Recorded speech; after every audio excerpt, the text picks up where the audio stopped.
Hi there, and welcome to Out There, a Cryptid podcast. I'm Josh, and today we're heading into the depths of Okanagan Lake to unravel the legend of Canada's most famous lake monster, the Ogopogo. Let's dive in.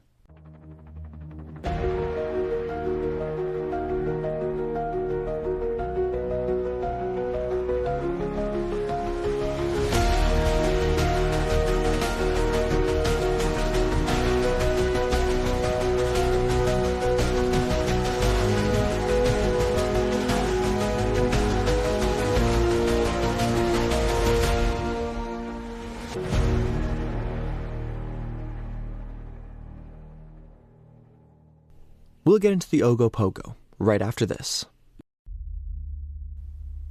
Okanagan Lake stretches across the interior of British Columbia, Canada.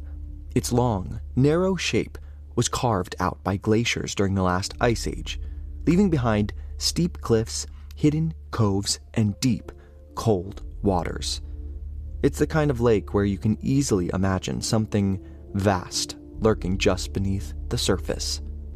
The lake runs through the heart of the Okanagan Valley, a region now famous for orchards, vineyards, and wineries. But before European settlement, the Syilx people lived along its shores for thousands of years.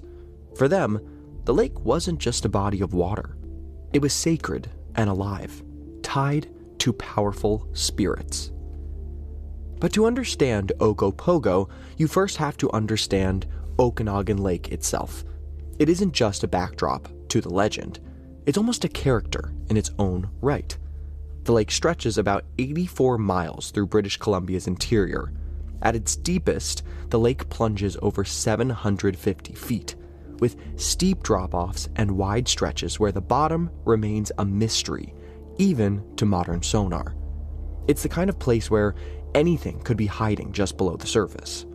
In fact, the earliest legends speak of a being called Enha'aitik, sometimes translated as water spirit or water demon. According to stories, travelers were warned never to cross the lake without making an offering, usually a small animal or piece of food, to appease the spirit and ensure safe passage. The lake was seen as mysterious, dangerous, and demanding respect. Fast forward to the 19th and 20th centuries, as settlers moved in, the lake became a hub for fishing, logging, and ferry traffic. With its size, unpredictable waves, and strange surface disturbances, it was easy for people to believe something enormous might be swimming below. This is where the indigenous stories began to fuse with the European lake monster lore, eventually giving rise to the name we know now, Ogopogo. Eyewitness reports describe Ogopogo as a long serpent-like creature, often said to stretch anywhere from 20 to 70 feet in length. Its body is typically described as dark green, black, or brown, sometimes with lighter underbellies or humps rising from the water. Most accounts mention a series of humps, sometimes 2, sometimes as many as 5, that roll across the lake's surface like a giant living wave. The head descriptions vary. Some say it looks like a horse's head, others like a snake or even a goat. A few reports mention horns or ears sticking up, giving Ogopogo a more dragon-like appearance. Eyes are usually said to be large and staring, sometimes glowing in the water or reflecting the sunlight. One thing nearly all witnesses agree on is speed.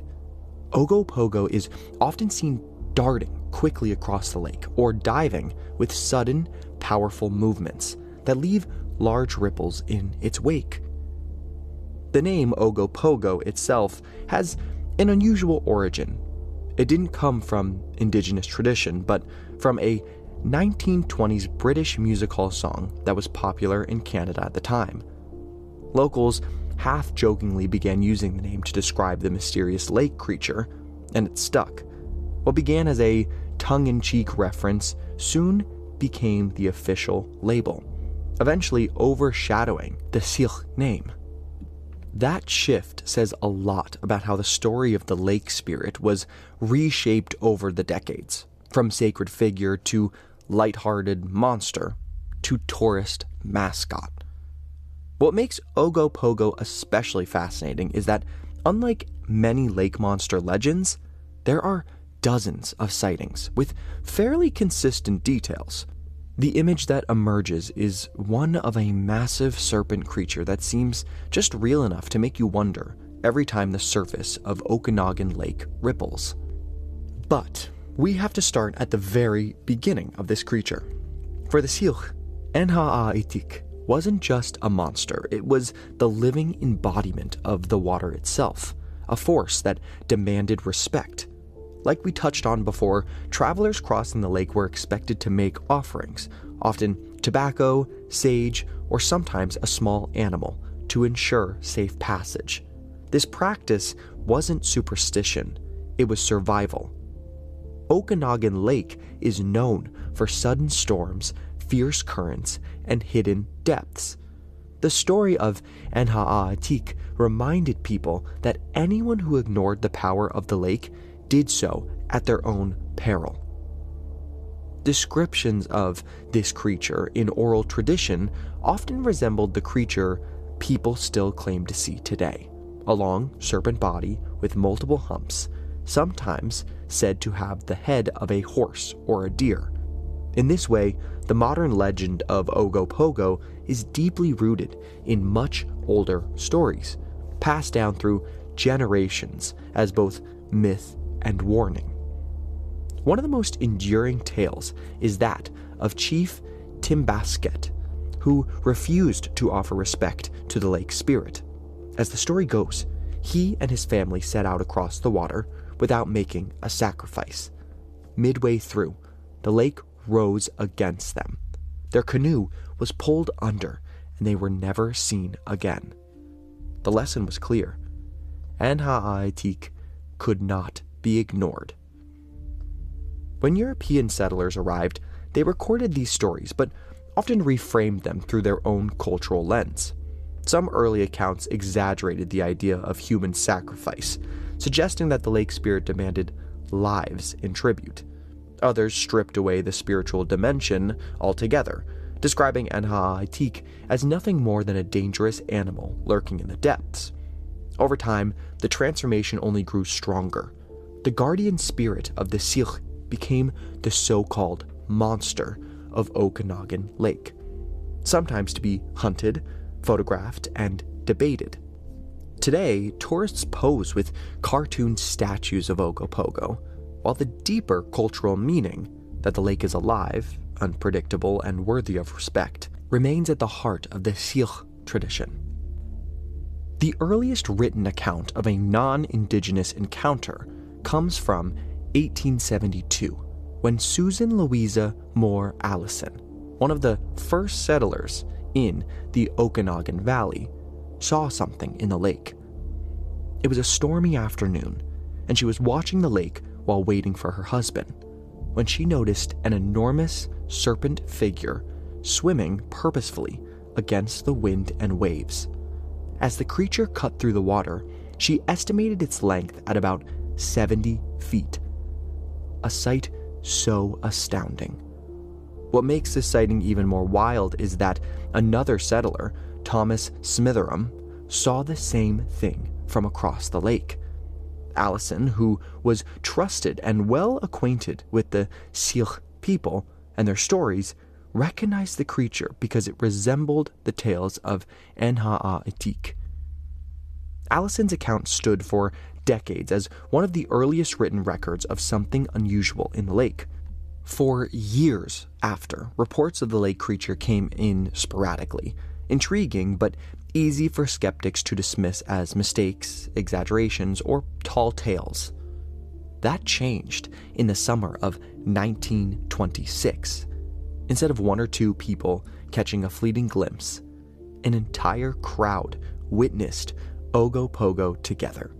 What had once been the subject of widespread stories and isolated testimony suddenly became an undeniable public spectacle. It was a quiet summer afternoon along the shores of Mission Beach near Kelowna, when the stillness of Okanagan Lake was shattered, not by thunder, but by collective astonishment. Drivers heading past the beach began to pull over one by one, parking their cars along the shoreline. By some estimates, around 30 vehicles had stopped that day, assembled a crowd of roughly 50 witnesses, ranging from families enjoying a picnic to curious tourists exploring the area. Then, out of the placid lake, witnesses saw movement. A long, dark form emerged, a serpent shape gliding steadily across the water. Its surface broke with a series of smooth, rolling humps, each one rising from the lake before slipping back into the depths, trailing a subtle, wave-like wake behind it. What heightened the sighting's impact wasn't just what people saw, it was how many saw it. These were not isolated, far-flung reports. They were simultaneous, congruent sightings. And from people standing side by side, all describing the event in remarkable, consistent detail. Local newspapers captured the mood perfectly, with one editor warning, quote, "Too many reputable people have seen the monster to ignore the seriousness of actual facts," end quote. The encounter lasted several minutes, long enough for viewers to exchange notes on what they were seeing. Some described the creature as moving with deliberate grace, while others noted the rigid rhythm of the humps. All agreed the display defied simple explanation, especially given the calmness of the lake that day. This 1926 event marked a turning point. Up to that moment, stories of a lake serpent existed largely in whispered folklore or indigenous oral tradition. But here, on a sunlit beach with dozens of witnesses, Ogopogo became a public spectacle. It transformed from myth to something that people could and did say they had seen with their own eyes. More on Ogopogo right after this. 2 decades after the Mission Beach mass sighting, Ogopogo reemerged in the public eye. In the summer of 1947, several boaters near Kelowna reported a startling encounter with something moving through the water. Conditions were calm, the lake glassy enough to notice any disturbance, when they spotted what looked like a massive, undulating form breaking the surface. Witnesses described the creature as greenish-black and roughly 30 feet long, its back rising and falling in a steady rhythm. Several distinct humps rolled through the water, moving with smooth precision rather than the erratic bobbing of driftwood. One boater noted the way the wake fanned out behind it, a sign of mass and deliberate propulsion rather than wind or current. What made this incident so compelling was the number of independent witnesses, all of whom described essentially the same thing. Each account emphasized the creature's size, coloration, and fluid, almost mechanical grace. Unlike single sighting stories, which skeptics could easily wave off as mistakes or exaggerations, this was a cluster of reports happening in the same area at the same time. The 1947 sightings renewed interest in the legend and gave it fresh credibility. By now, Ogopogo wasn't just a curiosity whispered about in folklore, it was becoming a recognized part of the Okanagan Valley's identity. Newspapers covered the story, locals debated the possibilities, and the name Ogopogo began to feel less like a joke from an old song and more like a genuine mystery lurking beneath the water. A decade after the Kelowna boaters' reports, Ogopogo once again startled onlookers, this time from the roadside. In 1959, Mr. and Mrs. Fulden were driving along the lake's edge when something unusual caught their attention. The water, normally calm that day, was churning violently just 15 meters from shore, as if some massive creature was in distress or thrashing about. Curious, they slowed their car and peered out across the water. What they saw was not driftwood or a wave, but a large, dark form moving beneath the surface. Unlike debris, which might have bobbed or floated passively, the shape moved with intent, creating disturbances in the water that spread outward in widening ripples. The Foldens recalled the sight with certainty. It was not an illusion, or light, or current. It was alive. The closeness of the encounter made it especially striking. Unlike distant sightings where scale and detail could blur, the Foldens had a front-row view of something deliberate and powerful and undeniably present. Though it lasted only moments before disappearing into the depths, the experience left them shaken, convinced beyond a doubt that Okanagan Lake harbored something extraordinary. The sighting stands out from others of the time because it wasn't a vague shape glimpsed far out in the mist or a shadow misread against waves. But the Folden family's connection to Ogopogo didn't end with that roadside encounter of 1959. Just 5 years later, in 1964, Art Folden captured what would become one of the most discussed pieces of evidence in the monster's history. Near Peachland, Folden set up his camera to record the serene waters of Okanagan Lake. What he ended up filming, however, was far from ordinary. The short reel shows a dark form gliding across the surface of the lake, leaving behind a visible wake that cut sharply through otherwise calm water. The object moved with steady purpose, not drifting like a log nor scattering like a school of fish. Its size was difficult to judge, but the scale of the wake suggested something substantial, something alive. The footage itself is shaky, as most amateur films of that era were, but that only added to the mystique. For believers, this was the first tangible, visual confirmation of Ogopogo. They pointed to the way the object maintained a consistent trajectory and speed, arguing that no simple wave or trick of the eye could explain it. Skeptics, meanwhile, countered that the film was inconclusive, suggesting that a floating log or the effects of light and current could create the illusion of movement. What no one could deny, however, was the film's cultural impact. For the first time, Ogopogo wasn't just the subject of stories told by lakeshore witnesses.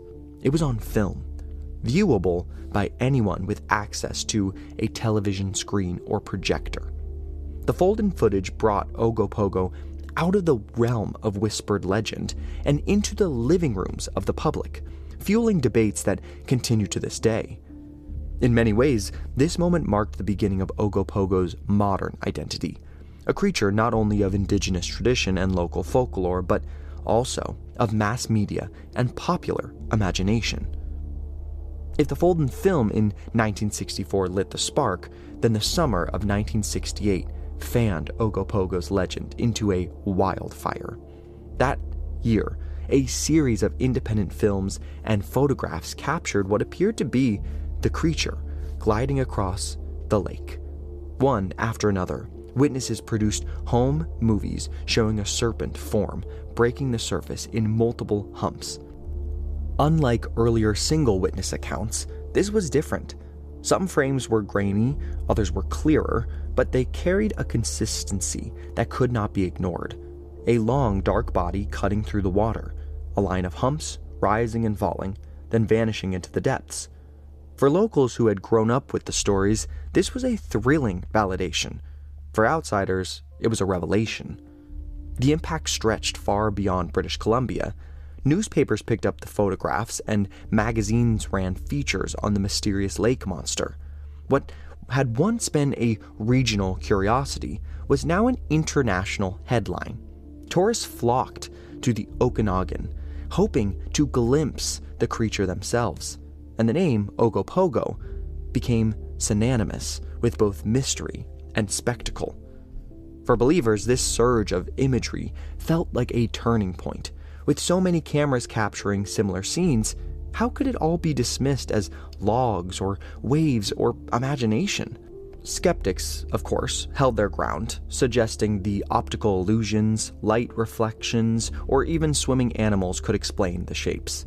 But even they had to admit, something unusual was happening on the lake, something persistent enough to lure witnesses back year after year.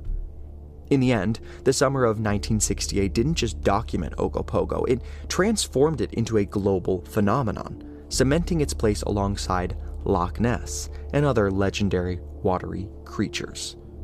By the mid-1970s, the sightings kept coming, and in 1976, one of the most striking accounts emerged. While out on Okanagan Lake, Mr. and Mrs. Carney reported seeing a creature unlike anything they had ever encountered on the water. They described an enormous, about 45 feet long, with 5 distinct humps rising above the surface. The creature moved with a smooth rolling motion, the kind of steady rhythm that seemed purposeful rather than random. It wasn't thrashing or drifting like debris.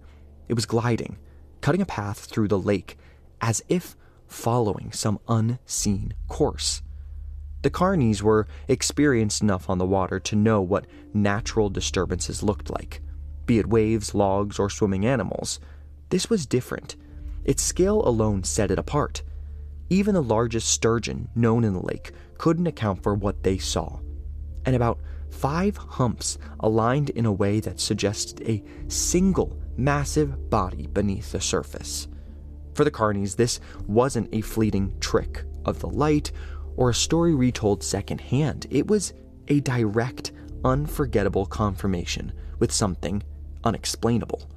Their testimony added yet another layer to the growing body of sightings, reinforcing the idea that Okanagan Lake was home to a creature far larger and stranger than science was ready to accept. By this point, Ogopogo wasn't just a legend. It was a mystery, with enough first-hand accounts to demand serious action. In the late 1980s, Ogopogo had become a cultural icon in the Okanagan Valley, featured in documentaries and tourist brochures alike. But the legend wasn't running on folklore alone. New reports kept surfacing. One of the most striking came in 1989 when Bill Steshik had an encounter that left a lasting impression. Bill was out on the lake when he noticed a disturbance near 3 by boats. At first, it seemed like nothing more than an unusual wake, but then he saw it, a massive, greenish-black form sliding just beneath the surface. He estimated its length at least 15 meters long, enough to span the distance between the vessels. What stood out most was the way the creature moved. Witnesses often describe Ogopogo as rolling, but Bill emphasized its serpent grace, the kind of purposeful coordination motion that suggested intelligence rather than randomness. The form swam between the boats with calm certainty, as if unbothered by the human presence, before vanishing into the deeper water. For Bill, there was no question of misidentification. This was no drift log, no cluster of waves colliding in odd patterns. It was a living creature, large and powerful, navigating the lake with ease. His account joined the growing body of first-hand testimony that something in this lake was concealed, and it was extraordinary. When the 1990s rolled along, Ogopogo had firmly stepped onto the global stage. Sightings had been reported for over a century. Films had circulated since the 60s, and international curiosity was at an all-time high. Then, in 1992, the legend collided head-on with modern media when John Kirk and a National Historic Association research team captured a strange disturbance on film. While conducting surveys on the lake, the team noticed something unusual: a long, rolling wake moving steadily across the surface. Against the natural current, It wasn't chaotic like wind-driven chop, nor did it dissipate like a passing boat's wake. Instead, it maintained a clear line of motion, smooth and deliberate, as if propelled by something beneath the surface. The team managed to record the phenomenon on video. Though the footage doesn't reveal a distinct body or humps, the movement itself became the focal point of debate. Believers argued that the wake's behavior defied natural explanation. It was too consistent, too precise to be a mere quirk of water dynamics. Skeptics countered that the unusual wave patterns combined with the lake's narrow glacial shape could create optical illusions that mimic something alive. Regardless of interpretation, the cultural impact of the footage was undeniable. The video was featured in television specials, documentaries, and news segments, introducing Ogopogo to audiences far beyond Canada. For many viewers, this was the first time they had seen the lake serpent in action, and it kept the mystery alive and in new media-driven era. In the end, the Kirk and NHA video didn't solve the puzzle, it sharpened it. The footage reminded the world that this was not a closed case. Something was still moving in that lake, and the debate over what it was remained as fierce as ever. More on the Ogopogo right after this. At the turn of the millennium, in 2000, multiple witnesses near Rattlesnake Island reported seeing large wakes and a long serpent form just beneath the surface. The sightings came from people in separate boats and along the shoreline, all noting the same unusual motion. These accounts suggested that even as the new century began, Okanagan Lake had not given up its secrets. By 2011, Ogopogo had entered the age of smartphones and instant media. That year, 2 separate cell phone videos surfaced online, showing fleeting glimpses of dark, elongated shapes moving across Okanagan Lake. Unlike older film reels or staged footage, these videos were captured spontaneously, often by tourists or locals who happened to glance toward the water at just the right moment. In both clips, the shapes appear to rise in humps, sliding beneath the lake's surface with a smooth, undulting motion. Ripples radiated outward, hinting at sufficient mass and deliberate movement. Though brief and shaky, the footage is striking precisely because it captures the creature, or something, interacting with the lake in real time, rather than being recreated for cameras. As soon as the videos went online, they reignited public debate. Believers saw the recordings as compelling evidence pointing to the consistency of the shapes, the visible wake, and the humps that echoed earlier sightings. Skeptics remained unconvinced, especially because now video editing technology could easily produce similar effects.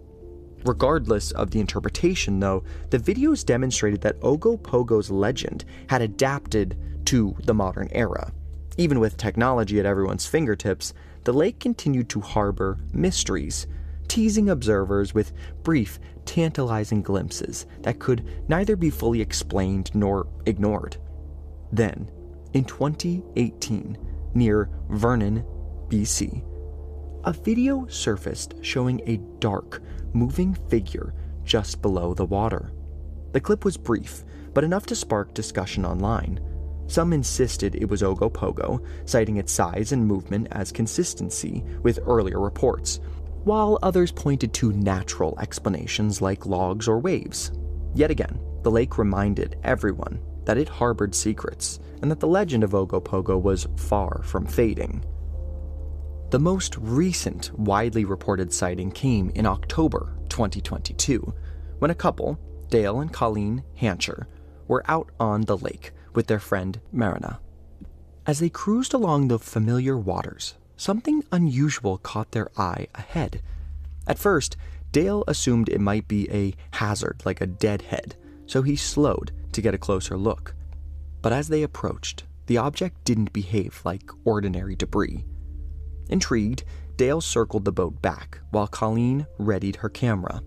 From only about 10 feet away, she snapped a photograph of a long, dark form just beneath the surface. The image revealed a strange, almost dragon-like shape, its contour suggesting a massive serpent body. As soon as the photo circulated online, it sparked heated debate. For me, personally, this photograph was the moment that captured my attention and inspired this entire episode.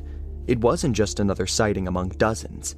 It was the spark that made me want to explore the history, the legends, and the countless encounters that have kept Ogopogo alive in both folklore and in public imagination.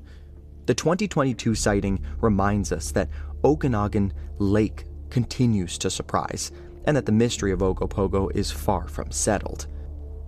After going through all those sightings, films, and even the recent photographs, it's hard not to get swept up in the mystery.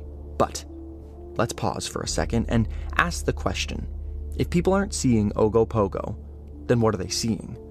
Before we dive too deep into theories about serpents and lake monsters, it's worth looking at the actual life in Okanagan Lake, because some of these creatures are impressive in their own right. The big one is the white sturgeon. These fish are ancient, practically living fossils, and they can reach lengths of up to 20 feet and weigh more than 1,000 pounds. Imagine coming across something this size in that lake. It would definitely stick with you. Their long, pale gray bodies could easily be mistaken for the back of a serpent-like creature, especially if one surfaced unexpectedly. And we know sturgeons very well because they have been suggested for pretty much every lake or sea monster we cover.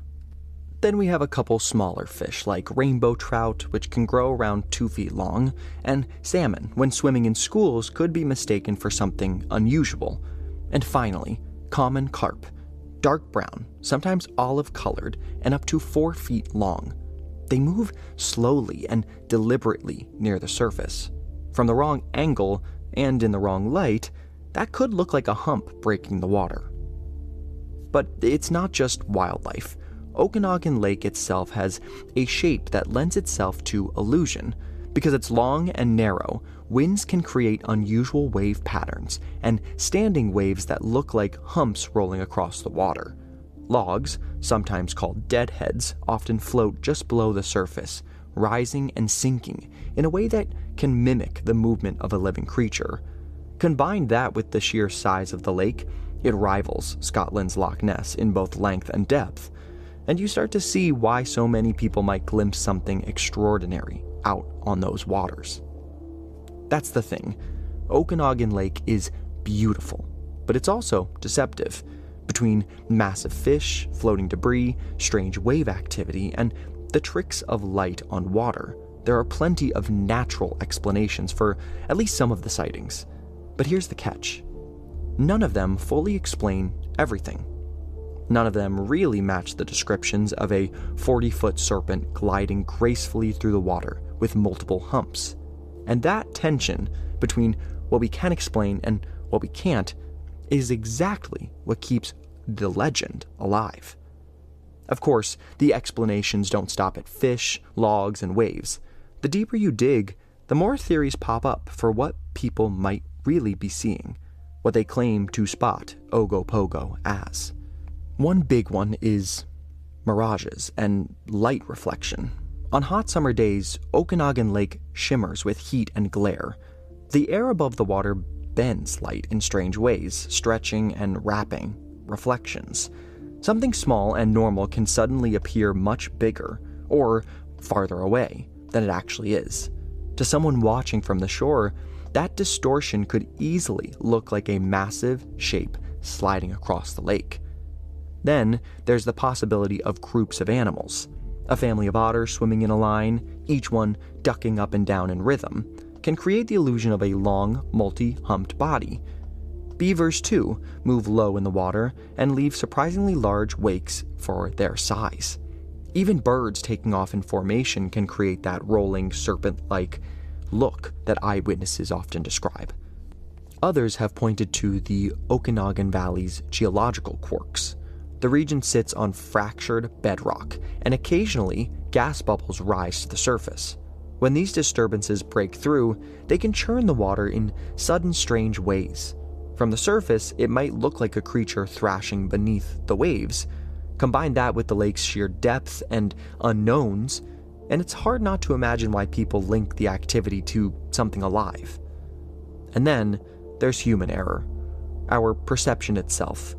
When you're standing on the shore, already primed by stories of Ogopogo, your brain is more likely to turn any odd shape into the monster. Psychologists call this pareidolia, the tendency to see patterns like faces or figures where none really exist. In this case, a shadow or wave becomes a serpent head and body, because that's what you're half expecting to see. Even boats get thrown into the mix. A vessel might pass by far down the lake out of sight, but its wakes can linger afterwards. Finally, we can't ignore the possibility of hoaxes. With Ogopogo being such a tourist draw, it's no surprise that some sightings might have been staged. Stories circulate about pranksters using fake models, dragging logs behind boats, or doctoring photos to stir up excitement.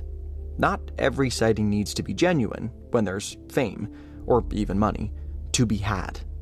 All of these explanations make sense on their own, and together they account for a lot of what people might be seeing. But even with this laundry list of possibilities, something still lingers.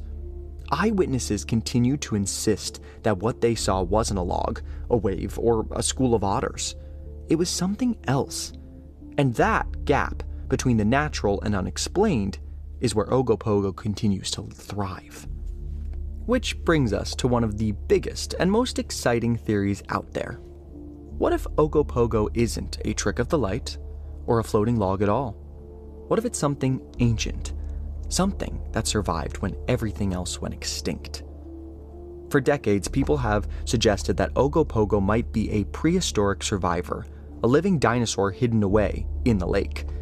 The creature most often mentioned is the plesiosaur, a long-necked marine reptile that swam the seas during the time of the dinosaurs. It's the same animal people point to when they talk about Loch Ness. The idea is that thousands of years ago, a small population of these creatures could have been trapped in glacial lakes like this one, and somehow endured all the way into the present. It's a thrilling thought, a dinosaur in modern Canada, hiding just beneath the water. But when you step back and look at it critically, the problems pile up fast. A plesiosaur isn't something you can hide easily. To survive, there would need to be a breeding population, not just one or two individuals, but dozens, maybe hundreds, spread across time. And a colony that size would need a huge amount of food and space, far more than Okanagan Lake could realistically provide over thousands of years. If that were the case, we'd have seen bones, carcasses, or far more consistent sightings by now. And that's where my own take comes in. The 2022 photo, the one that really pulled me down this rabbit hole, is, I think, incredibly compelling. To me, it's one of the best pieces of evidence we've had in a long time. And you all know how much I love a lake monster. I want to believe, I really do. But the big thing I always come back to is the same one that trips up the plesiosaur theory. If something that size had survived extinction, it would have bred itself out of food sources long ago. Okanagan Lake just can't sustain an undiscovered population of giant predators. The one thing I keep coming back to is modern technology. We've got sonar, underwater drones, even high-resolution satellite imaging of lakes. And yet, nothing conclusive has ever turned up in Okanagan. To me, that either means there's nothing there, or whatever might have been there once is long gone. Like, if there is or was something in Okanagan Lake, maybe it's not a thriving colony of monsters. Maybe it's something rarer, stranger. Maybe there was once a creature here that inspired centuries of stories and sightings, and perhaps what people see today are echoes of that, whether in memory, in legend, or just maybe in the flesh. If Ogopogo exists, it might not be part of a hidden species at all. It might be the last one of its kind, holding on in a lake that still knows how to keep its secrets. And even if that's not the case, the mystery of Ogopogo lives on, just as much in the stories and the sightings, and in the imaginations of everyone who stands on the shore and wonders what might just be out of sight. So, what do you think? Is the Ogopogo really out there? Be sure to follow us on Instagram at OutThereCryptids for episode posts, updates, and more. Join our community on Discord, where we dive even deeper into the mysteries we explore here on the podcast. The link can be found on our Instagram. And if you're loving the show, consider supporting us on Patreon. As a patron, you'll get exclusive perks like bonus episodes, early access, and even surprises. See you next week.